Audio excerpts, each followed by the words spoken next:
After finally getting the chance to watch this movie and recently hearing some news from behind the scenes about Ray Fisher and his problems with the original film's director, I'm really wondering what's going through the head of Josh Whedon right now.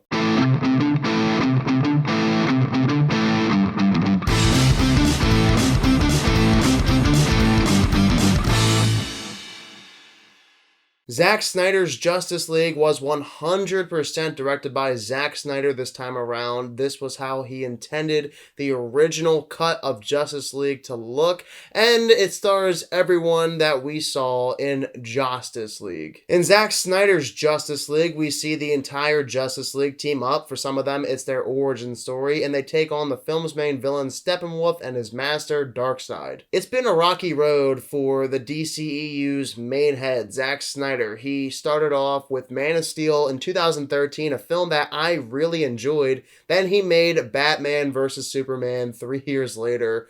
A lot of people did not like that film. I thought it was fine. I did not hate it, but critics despised that movie in 2016. And unfortunately, during the making of his vision of Justice League, he had to leave because his daughter unfortunately passed away. So then Josh Whedon took over, completely erased half of his movie, and reshot some of the scenes that we saw in this movie. And that movie ended up being one of the worst movies I've seen for a superhero film of the last 10 years. Yeah, the first time I saw that movie, I did not think it was that bad, but now that I know everything that went down behind the scenes of the making of Justice League, I don't like that movie at all anymore. I think it's terrible. Especially now that I know the intentions that Zack Snyder had for the Justice League movie, I could not hate the 2017 version any more than I do now. And it really wasn't that I was worried that this movie wasn't going to be good either. It was more so that I was worried that people themselves would hate this movie as much as they hated Batman vs. Superman and Man of Steel, two movies that aren't that bad. Thankfully, though, this time it seems like a lot of people are on the same page. A majority of fans seem to really, really like Zack Snyder's Justice League. And I am a part of that group too. I think this is a great superhero movie. It is definitely one of the best superhero films of the last decade, and for the DCEU, I think this is the best movie of the franchise so far. This makes me so happy for Zack Snyder, a man who had a vision from day one with Man of Steel, and people hated that movie, and then he had his next part of the vision with Batman vs. Superman, and again, people hated it. So then he put together a huge Justice League movie, 4 hours, a great one, that is. And then he had to leave halfway through the project, and another despicable man, Josh Whedon, came in and tore the entire thing down.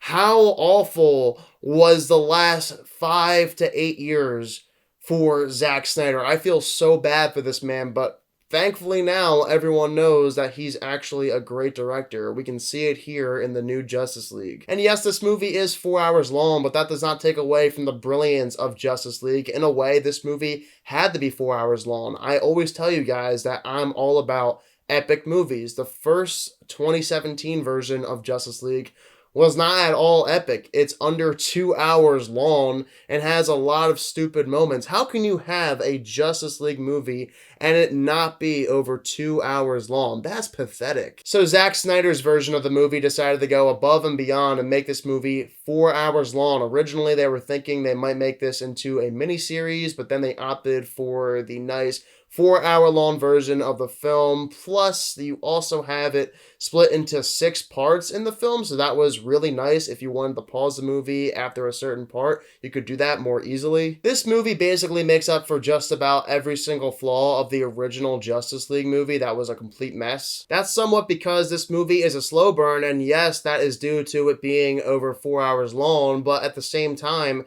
it's necessary because we are introduced to a few new characters and they need some origin stories. We need to learn more about their backstories in the film. And unlike the 2017 version of Justice League, we are given so much more character depth, and it's hard to choose which character I like the most out of this film. Just about everyone was on the same page with their hatred of Steppenwolf in 2017, but for myself and many others, that has completely changed. This villain is far better in Zack Snyder's Justice League because they actually give him some depth and add to his backstory. He's not the only one though. Cyborg is a major factor in Zack Snyder's Justice League. This guy has so much more screen time. We see his origin story. We learn so much about his past and why he feels the pain that he does. Same with the Flash too. We learn about his father who is in prison, and we have a couple of really touching scenes between them. Him and Cyborg are both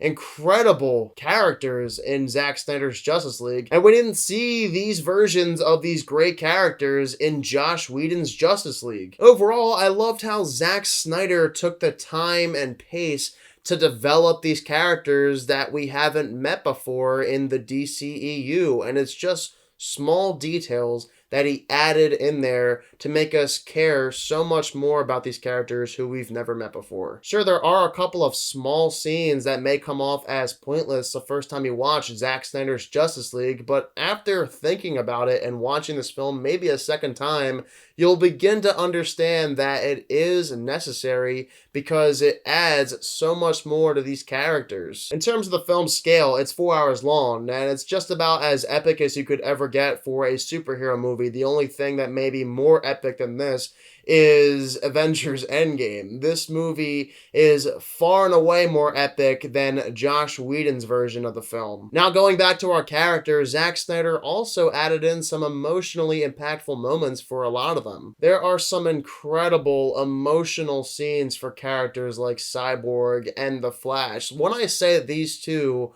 are some of the most important characters in the entire movie, you may think that I'm joking if you only saw the 2017 version, but I'm telling you the truth. These guys are really important in this film. I gotta mention the R rating too. While they don't utilize it as much as they could, and sometimes they are clawing just to get more blood on the screen, even though it doesn't always work. And there are only about 3 F-bombs, but there are some brutal kills too. By having that R rating, it absolutely increases the rewatchability for this movie. I love R-rated superhero movies, so by making this movie R-rated, I was really happy about that. Finally, the performances in Zack Snyder's Justice League. From top to bottom, just like in every single movie they've been in so far, all of these actors are incredible. Ben Affleck as Batman is great. Gal Gadot as Wonder Woman. Jason Momoa as Aquaman. Ezra Miller as The Flash. Ray Fisher, a guy that many of us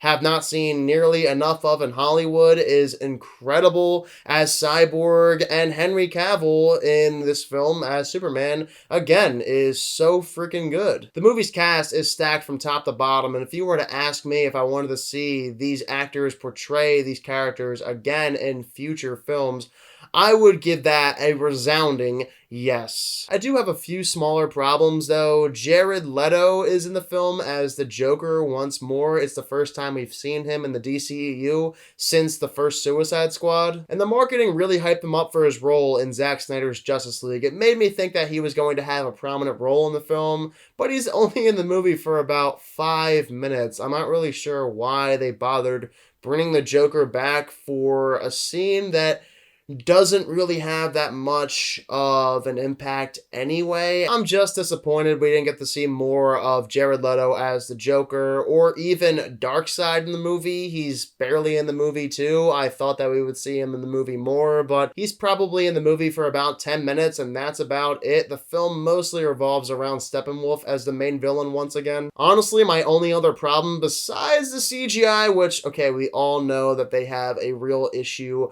not using practical effects. I don't understand why they don't use more, but it is what it is at this point. We already knew that. My only other problem is that the film's pacing can be slow. It's 4 hours long, so the film is not always the fastest paced movie. And those are my only problems with Zack Snyder's Justice League, guys. Yeah, I thought this movie was going to be just mediocre like Batman vs. Superman, but Zack Snyder surprised the heck out of all of us, and this was a real treat. The fact that Warner Bros.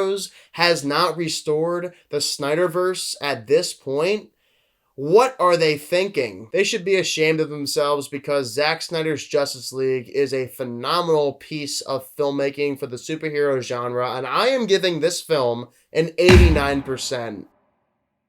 Alright guys, for those of you who also happen to see the entirety of Zack Snyder's 4-hour-long epic Zack Snyder's Justice League, be sure to let me know down below in the comment section what your thoughts are of it. As always guys, if you are new to my channel, click the subscribe button and give this video a thumbs up if you enjoyed it. Thank you all so much for watching this video, and I hope you all have a fantastic day.